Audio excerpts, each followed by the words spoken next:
Welcome to EDH Bobs on YouTube. In this deck tag we will present our legendary tribal version of the 5-color commander Esika, God of the Tree. In the first part of this video we will present our commander Esika and the framework for the deck, followed by a discussion of all the cards in the deck thematically sorted. Once you've seen all the cards, we will present a short strategy discussion so you know how this deck plays out before you build it yourself. In the last section we will discuss the best handles for upgrades in this deck.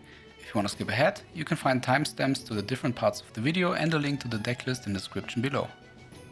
Our commander for this deck is Esika, God of the Tree. She's a green-based 5-color god from Kaldheim that costs 1 generic and 2 green mana, has vigilance, taps for 1 mana of any color and gives the same abilities to all of our legendary creatures. With a 1/4 body, she will also be able to protect us if necessary. On the backside of the card is Prismatic Bridge, a legendary enchantment for Wooburg, so 1 mana of all 5 colors. It has an ability that triggers in our upkeep. We reveal cards from the top of our library until we find a creature or planeswalker and put that card directly into play. The effect of Prismatic Bridge is close to the polymorph playstyle, and since it cheats out creatures with no restrictions, it can be easily abused. Most people build God Tribal or polymorph-like decks with Esika as their general, but we want to focus more on the front side. With her ability to make all our legendaries into mana dogs with vigilance, she's the perfect legendary tribal commander for a deck that tries to win with raw beatdown power. The coolest thing about this deck is that you can basically put in any legendary creature you like due to a very flexible design. The power level of this deck will be around 6 to 7 on a scale where precons are 2s and 3s and CDH decks are 9s and 10s. That would probably be in the lower range of mid power on the play EDH scale. You can get this version of the deck for around 180 euros on Card Market, where the price was estimated a few days before the video was uploaded, and it can fluctuate a lot in the future. Let's first look at the cards closest to our central beatdown strategy. As a side remark, all creatures in this deck are legendary except for some mana dogs. Shanna, Sisay's Legacy, a 0/0 for 1 green and 1 white mana that can't be the target of abilities our opponents control. She gets +1/+1 for each creature we control. Questing Beast, the 4/4 wall of text keyword soup for 4 mana that has vigilance, death touch, haste, can't be blocked by creatures with power 2 or less, makes combat damage dealt by our creatures unpreventable, and, finally, whenever it deals combat damage to an opponent, it deals that much damage to target planeswalker the player controls. Pretty good, I would say. To make our beatdown strategy viable, we have some haste enablers. Olivia, Mobilized for War, flying 3/3 Vampire Knight for 3 mana that can make our creatures hasty and put a +1/+1 counter on them when they enter the battlefield. All that for the cost of discarding a card. Sounds a lot, but once we have a draw engine online we can easily afford it. Samut, Voice of Dissent. For 5 mana we get a 3/4 human warrior that can be fleshed in. She has double strike, vigilance, haste and gives haste to other creatures we control.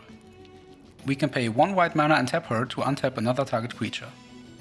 Maelstrom Wanderer, a popular commander for 5 generic, 1 blue, 1 red and 1 green mana, so 8 in total. That gives haste to all our creatures and has Cascade twice. The Cascade will almost always hit something good in our deck. All killer, no filler, as they say. Although we are only 5 cards deep into the deck, you can already see that it's packed with keywords. Since most of our creatures have varying keywords like flying, haste and trample, we play our 2 favorite keyword support creatures. Odric, Lunark Marshal, 4 mana 3/3 that essentially gives all our creatures all the keywords that are present on the battlefield each combat. Akroma, Vision of Ixidor, she's a 6/6 angel with flying, first strike, vigilance and trample for 7 mana that gives each other creature we control +1/+1 for basically each keyword it has. Those 2 cards combined are just pure beatdown madness. Ravka Passion, Ship's Mage, a 3/3 human wizard for 4 mana with flash and flying that gives us the ability to cast historic spells as though they had flash. As a reminder, historic spells are artifacts, legendaries and sagas. He makes all our creatures combat tricks and allows us to keep some aces up our sleeves during our opponent's turns. Surak Dragonclaw, a 6/6 human warrior with flash for 5 mana. He can't be countered, which makes him the perfect combat trick. In addition to that, he also makes our other creature spells uncounterable and gives our creatures trample. Overall, a pretty valuable asset in a deck with big beaters. Marisi, Breaker of the Coil. For 4 mana we get a 5/4 cat warrior that makes our opponents unable to cast spells during combat. Additionally, whenever a creature we control deals combat damage to a player, we goad each creature that player controls. This means until our next turn, those creatures have to attack if able and are not allowed to attack us. In order to bring the win home, we have to make sure our beaters are big enough. For this we have a few creatures that pump our board. Drana, Liberator of Malakir. For 3 mana we get a 2/3 flying vampire with first strike. Whenever Drana deals combat damage to a player, we put a +1/+1 counter on each attacking creature we control. Since she has first strike, this will usually happen before our other attackers deal damage, so we immediately profit from the counters.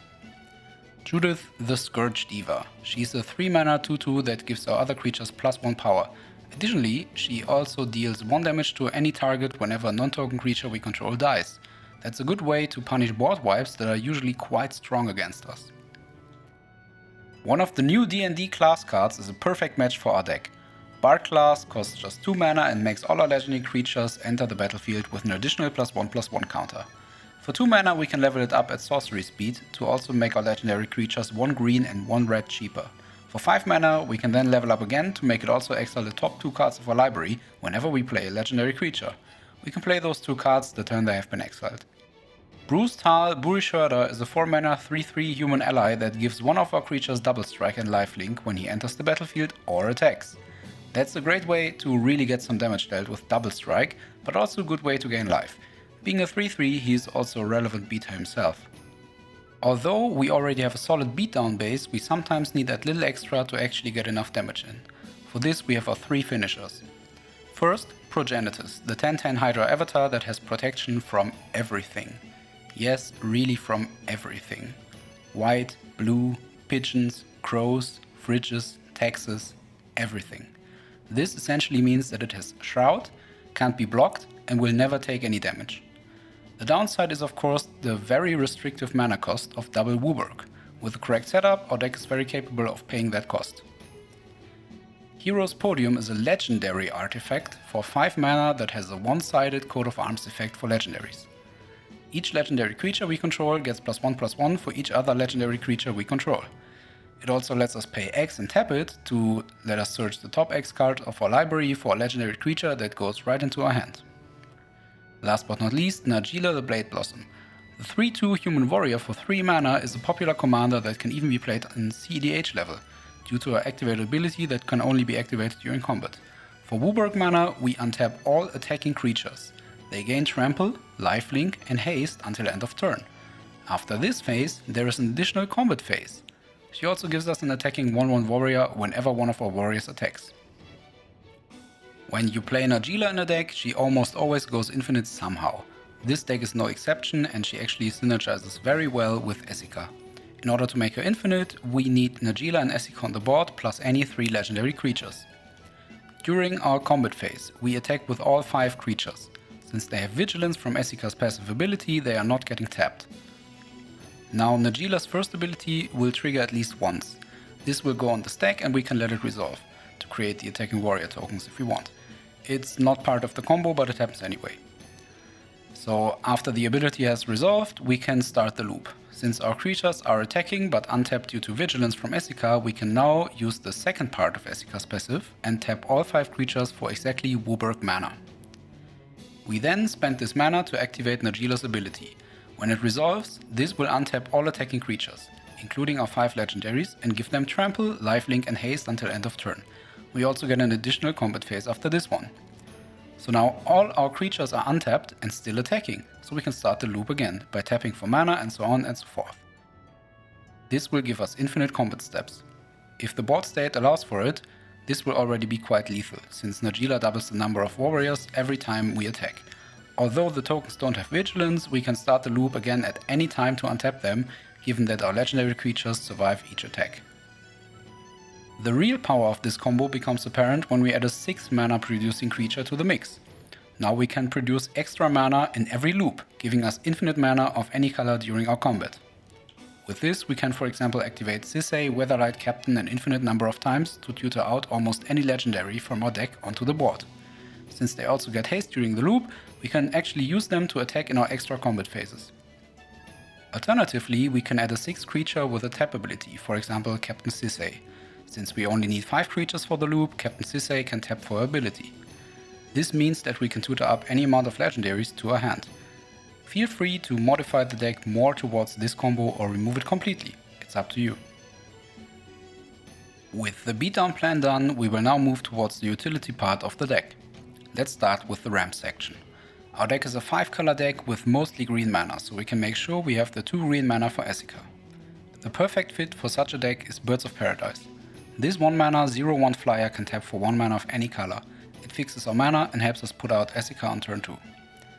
Wild Growth, a 1 mana land aura that makes the enchanted land produce an additional green mana. Again, helps us put out Esika on turn 2. Then we have 3 copies of the same card, just with different names. Llanowar Elves, Fyndhorn Elves and Elfish Mystic. They are all 1 mana 1/1 elf druids that tap for green mana. Apart from those 5 cards that will really accelerate our game when we find them in our top 8 cards, we also play a few other ramp support cards. Arcane Signet is the perfect mana fixing for 2 mana. It taps for any color in our commander's color identity and can be used to turn its played. Karamitra, God of Harvest, is a 5 mana indestructible legendary enchantment creature that is actually not a creature as long as our devotion to green and white is less than 7. When she's a creature, her power is 6 and her toughness is 7, so she can hit really hard. But the important part is her triggered ability. Whenever we cast a creature spell, we may search our library for a forest or plains card and put it onto the battlefield tapped. She actually helps us set up for a future where we have to recast Esika a few times. With the correct mana base, she can also fix us into any color. Technically still played as a ramp card, Kinnan Bonder Prodigy has a special slot in the deck. For 1 green and 1 blue mana, this 2/2 creature doubles the mana output of all of our non-land permanents. Since all of our creatures are mana dorks due to Esika, this will increase our mana output immensely. If this is one of the 5 creatures in our Najeela combo, we can immediately have infinite mana, and a mana outlet with this activated ability. For 7 mana we can look at the top 5 cards of our library and put a non-human creature from among them onto the battlefield. The rest goes to the bottom of our library. With this we can actually hit about 60% of our creatures in the deck. As a remark, Kinnan himself does not necessarily reduce the number of legendaries we need to enable the combo with Najeela, at least not at first glance. Kinnan adds mana of the same color the permanent already produced, and since we need Wooburg to pay for Najeela's ability, we would need 5 different creatures. We can, however, actually get away with as few as 3 creatures if we have a way of generating 2 mana of different kinds by tapping, for example, lands. If we take, for example, a forest and a plains, we can tap both for their respective colors. We then tap Kinnan, Esika and Najeela for blue, black and red combined. Due to Kinnan's ability, we actually get an additional blue, black and red. When we now pay for Najeela's ability, we are left with the extra blue, black and red mana. Once it has resolved, our creatures untap and we now have 3 mana floating. When we now tap our 3 creatures for green, white and, for example, black mana, spend Wooburg to Najeela and let the ability resolve, we will have 1 green, 1 white and 2 black mana floating. This cycle can be continued to generate infinite Wooburg mana, so Kinnan can really kickstart the combo. A big weakness of our deck is getting hit by a board wipe or getting Esika removed. For this we run a few protection spells. Heroic Intervention is a 2 mana instant that gives our permanents hexproof and indestructible until end of turn. Unbreakable Formation, a 3 mana instant that gives our creatures indestructible until end of turn. If we cast it during our main phase, we also put a +1/+1 counter on each of those creatures and they gain vigilance until end of turn. Although we sometimes like the additional value, it's usually best to hold this back in order to respond to removal. 8.5 Tails costs 2 white mana and is a 2/2 creature that can give target permanent we control protection from white until end of turn.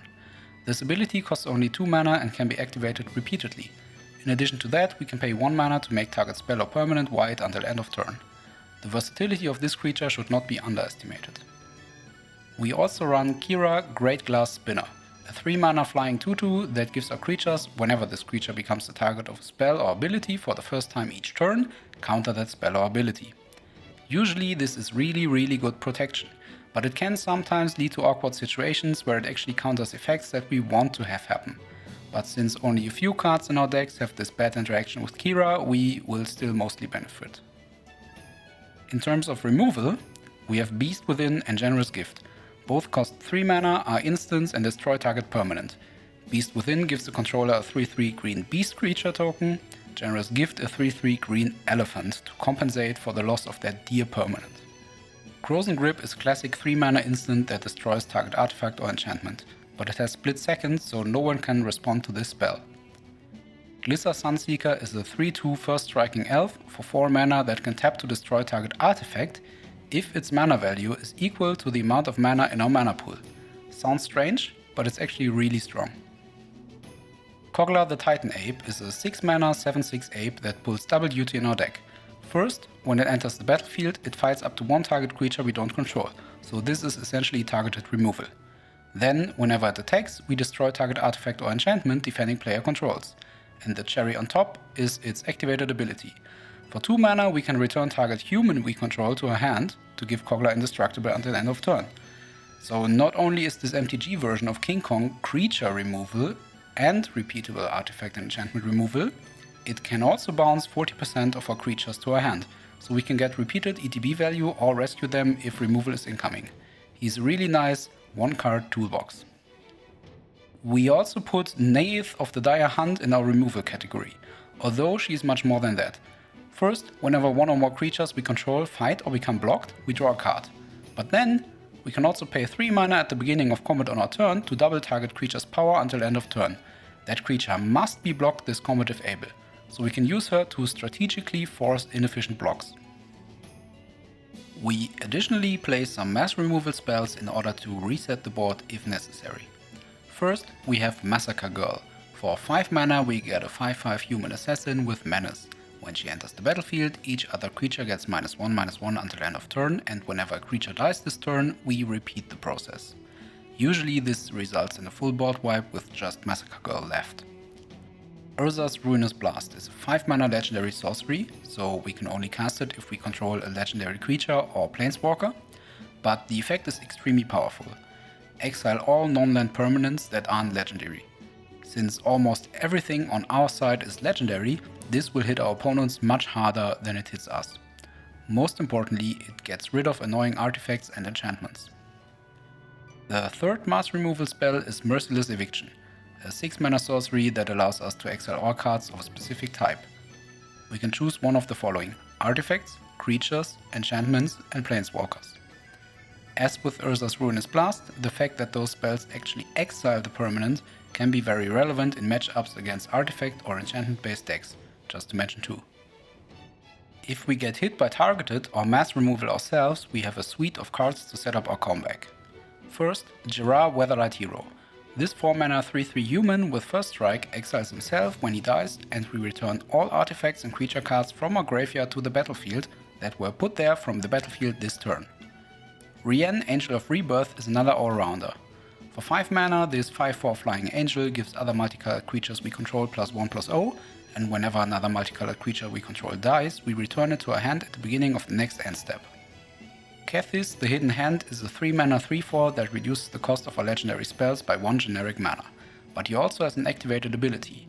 When we exile 2 legendary cards from our graveyard, each legendary card in our graveyard gets the following ability until end of turn. You may play this card from your graveyard. This also works for our legendary artifact and legendary sorceries. Teshar, Ancestror's Apostle, costs 4 mana and is a 2/2 flyer that reanimates a creature with mana value 3 or less from our graveyard whenever we cast a historic spell.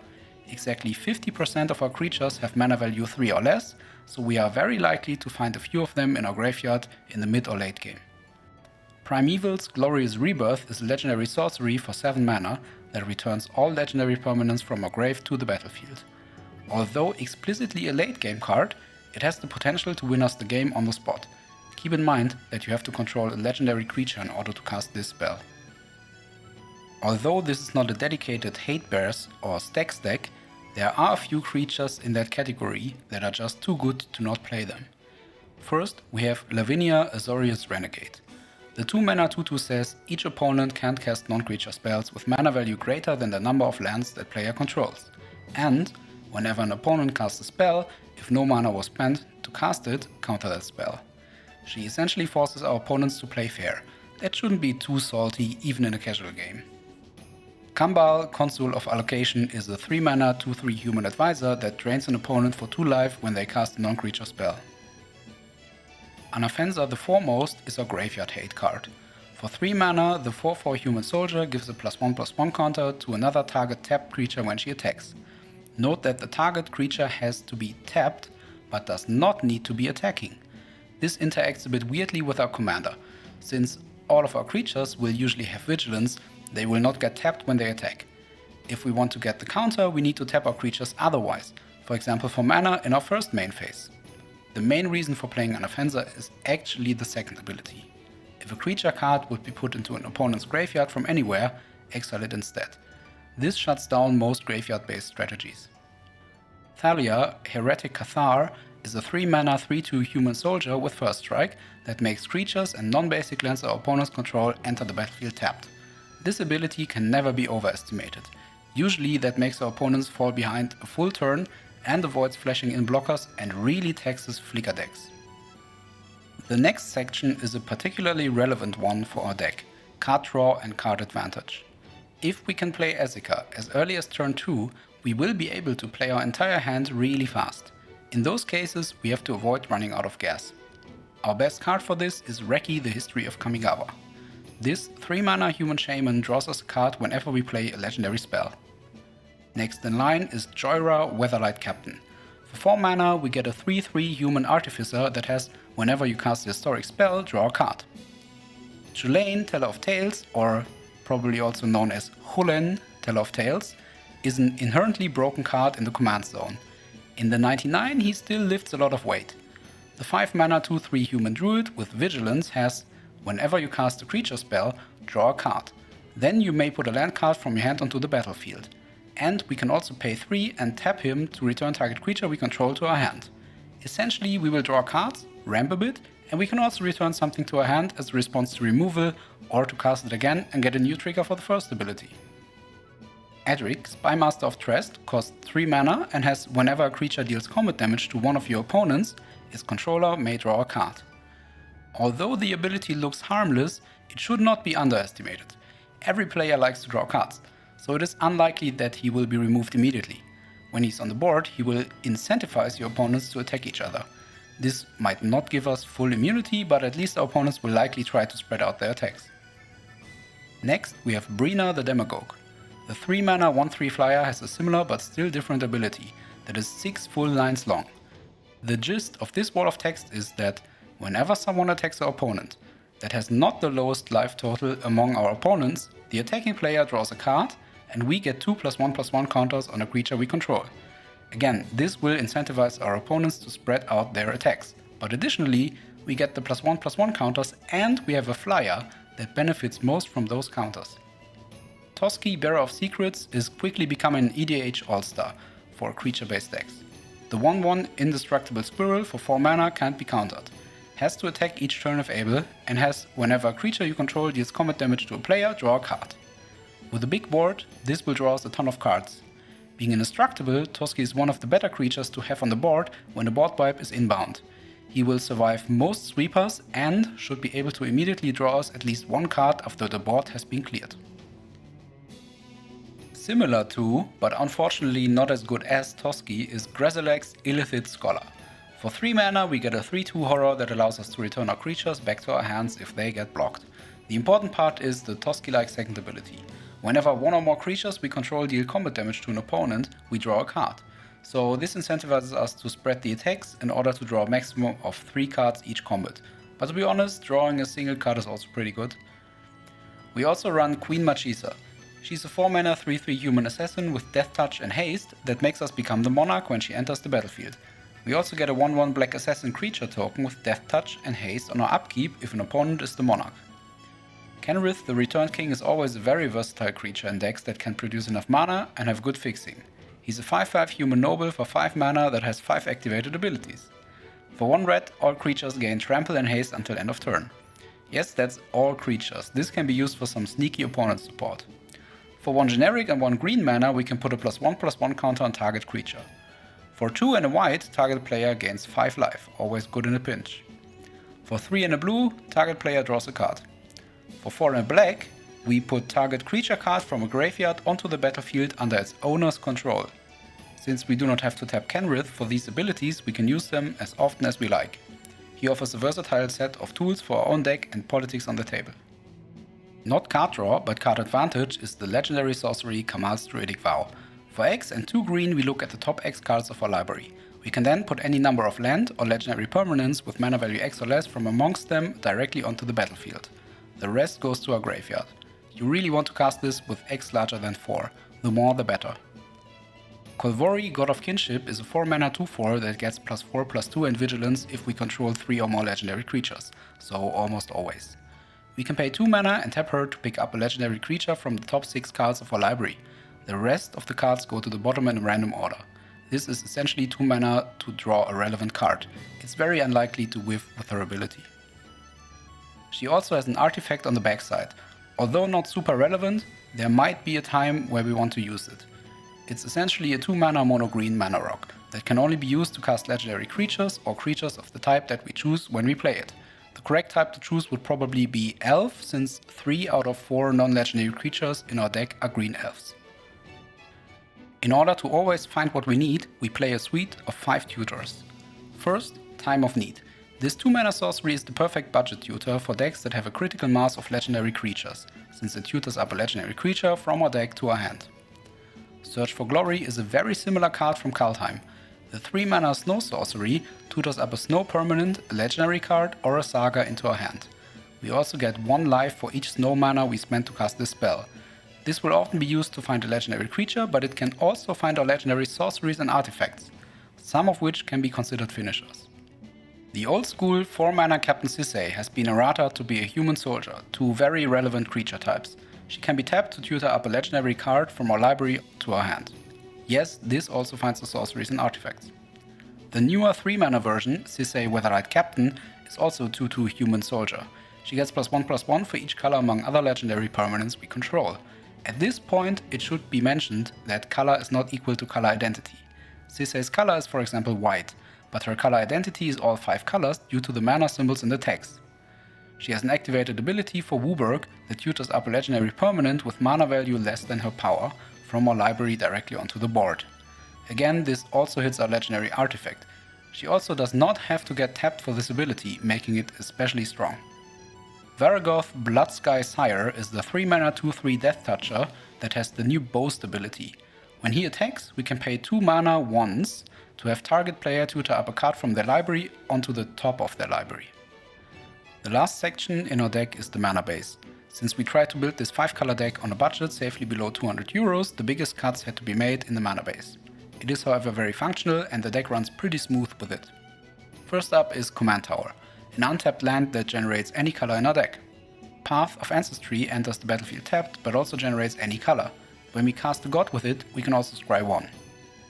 Exotic Orchard taps 1 mana of any color that a land an opponent controls could produce. Since we are in 5 colors, we can use any color. Usually this will quickly be able to generate mana from among like 3 or 4 colors, making it very valuable. Terramorphic Expanse can only be tapped and sacked to tutor up a basic land from our library onto the battlefield tapped, but it can fix us in any color, so still a good pick in a budget mana base. Although the deck is built with a specific budget in mind, we still wanted to put in 3 shock lands to smoothen out the mana base a bit and for the good synergy with Karametra. They all have 2 basic land types and come into play tapped unless we pay 2 life. Our choices here are the green-blue Breeding Pool, the green-black Overgrown Tomb, and the green-white Temple Garden.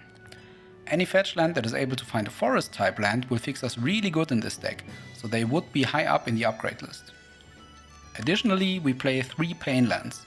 They all tap for 1 colorless without any drawback, but they also tap for 1 out of 2 colors, but then deal 1 damage to us. Since we start with 40 life in Commander, the 1 damage is very low price.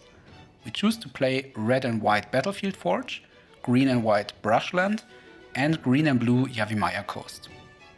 Jumpstart gave us a bunch of really valuable reprints along with a handful of new cards. Among those new cards we have the so-called Thriving Lands. One example would be Thriving Bluff. It enters the battlefield tapped and we have to choose a color other than red when it enters the battlefield. It can tap for a single red mana or a single mana of the chosen color. The other ones work exactly the same, but with red being replaced by 1 of the other colors. Since they are able to fix our mana really good, we play the full set of 5 in this deck. The only problem is to figure out what color to choose when we actually play them. It's usually a good idea to choose a color that actively helps in casting the spells in our hand. Finding the last missing color for future draws is cool, but being able to cast a double white creature in our hand is usually better. The rest of the deck is basic lands. A few of them are snow basics for the synergy with Search for Glory. Among the snow covered lands we have 3 forests, 1 island, 1 mountain, 2 plains and 1 swamp. Additionally, we play 10 regular forests, 1 mountain, 1 plains and 1 swamp. We chose not to replace all basics by snow covered basics due to the random hate cards against snow permanents. Since they are not essential to our strategy and the payoff is pretty small in our deck, we wanted to minimize the risk of playing them. This concludes the deck composition. We will now briefly discuss the strategy we would recommend when playing with this deck. It's surprisingly simple. We want to ramp fast and cast Esika on turn 2 or 3, followed by just emptying out our hand. It is however essential to assemble a draw engine as fast as possible in order to not run out of gas. Since Esika is essential in the early and mid game, we have to estimate the danger of playing powerful cards in order to not bait out a board wipe. Since our deck is a toolbox, we have to set up our draw or tutor engine and then just go with the flow of the game.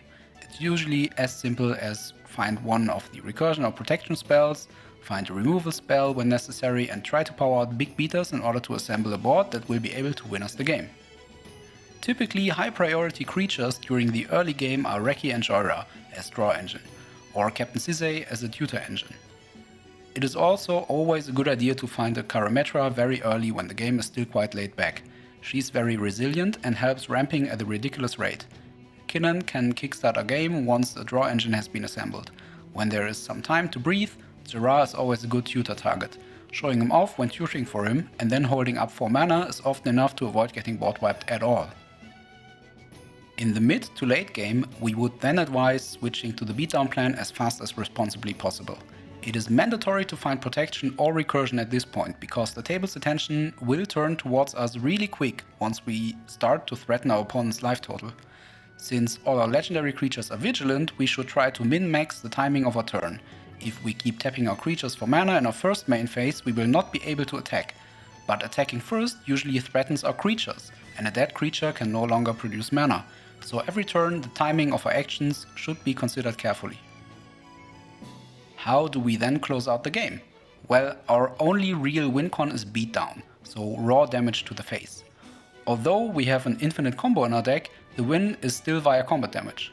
In order to take the win home, it is essential to give our creatures some sort of evasion like flying, menace or even trample.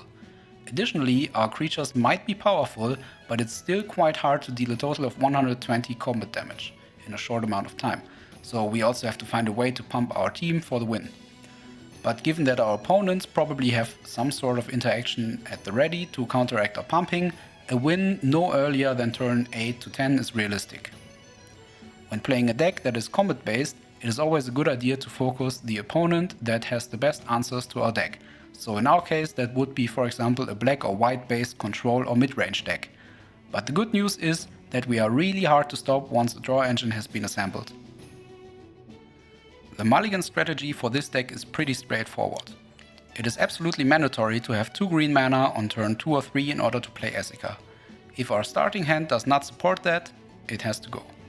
1 mana ramp like Birds of Paradise would be good, but they are not essential, and a bad hand with Birds of Paradise is still a bad hand. We also should try to avoid hands that will maneuver us into a stuck situation. More than 3 lands are okay if we also have some sort of card draw for turn 3 to 5 in our hand. If not, it's probably a good idea to let the hand go.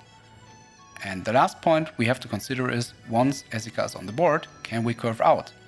Low CMC creatures are usually okay, but if our hand is too expensive to be cast the turn after we play Esika, we should consider taking a mulligan. Now for the last part of the video, we would like to discuss a range of powerful upgrades to the deck. They are usually not the cheapest cards, but you will probably have a few of them lying around anyways, so feel free to adapt all, any or none of the changes we propose. First, we would advise putting in a few fetch lands. They can be tapped to tutor up a land with at least one of 2 given basic land types onto the battlefield, potentially untapped, for the low cost of sacrificing the fetch land and paying 1 life. The fetch lands with highest priority should be the ones that can find forests. Additionally, we would advise you to put in a few triomes. Those lands have 3 basic land types, but come into play tapped. They can also be cycled for 3 mana. Although there are 5 of them right now, the Jeskai Colors one is probably not good enough in this deck. If you want to really tune the deck, 2 or 3 of the ones that tap for green should be enough. Additionally, the Shockland suite can be completed. If you're not familiar with the Fetchland Shockland mana fixing overdrive, here is how it works. Assume we add Wooded Foothills to the deck. It can find a mountain or a forest card that would actually come into play untapped if we choose a basic land. But since we play the 3 shown Shocklands in our deck that are all forests, Wooded Foothills can find any of them as well. Although we would have to pay an additional 2 life to make them come into play untapped, Wooded Foothills can now find a land for any kind of mana we want to produce, and we can use it right away. There are also 4 very prominent lands that help fixing our mana. Ancient Ziggurat taps for 1 mana of any color, but we can only spend it to cast a creature spell. City of Brass also taps for 1 mana of any color, but it deals 1 damage to us when it becomes tapped. Mana Confluence does the same, but we actually pay the 1 life as a cost for the mana ability. Prismatic Vista is a fetch land that can only find basic lands, but it is not restricted to a specific basic land type. That basic land enters the battlefield untapped, so it is definitely an upgrade to Terramorphic Expanse. As an honorable mention, we also have the 2 legendary lands, Urborg, Tomb of Yawgmoth, and Yavimaya, Cradle of Growth. Urborg gives each land the swamp type in addition to its other land types. Yavimaya does the same with the forest type. Especially Yavimaya is really good color fixing for us, and we have a few ways of actually finding this card in our deck with Tutors. Another big upgrade is the Noble and Ignoble Hierarch. The only thing that matters for this deck is that they cost a single green mana and also tap for green mana. If you have one or both lying around, it's a good idea to put them into the deck to have more options for powering out Esika on turn 2. Lastly, we want to give you an idea what kind of cards you could put into the deck to power up the strategy a bit more. Thrasios Triton Hero is a value engine in any deck that can run it, but especially in this deck we can profit from the 4 mana activated ability that lets us scry 1 and then reveal the top card to put it onto the battlefield if it's a land or draw it if it's not. Brimas, King of Oreskos, is one of the best 3-drops in a combat-based deck. Not only is he a 3/4 creature with Vigilance, he also creates an attacking 1/1 white cat soldier token whenever he attacks and a blocking token whenever he blocks. Those are just 2 examples that we would consider. The amazing thing about this deck is that you can modify and personalize it as much as you want. If you don't like taxing effects, throw them out. Have some cool legendary creatures lying around? Put them in. It's really highly customizable, and we encourage you to maybe take our decklist as a starting point and build your own version of Esika, God of the Tree. With this, we are at the end of this probably unusually long video. If you made it till the end, thank you very much for watching, and please leave a like if you like the deck and the video. Subscribe to our channel if you want to keep seeing EDH deck techs, and tell us in the comments what you think about the deck and the video. See you soon, and goodbye.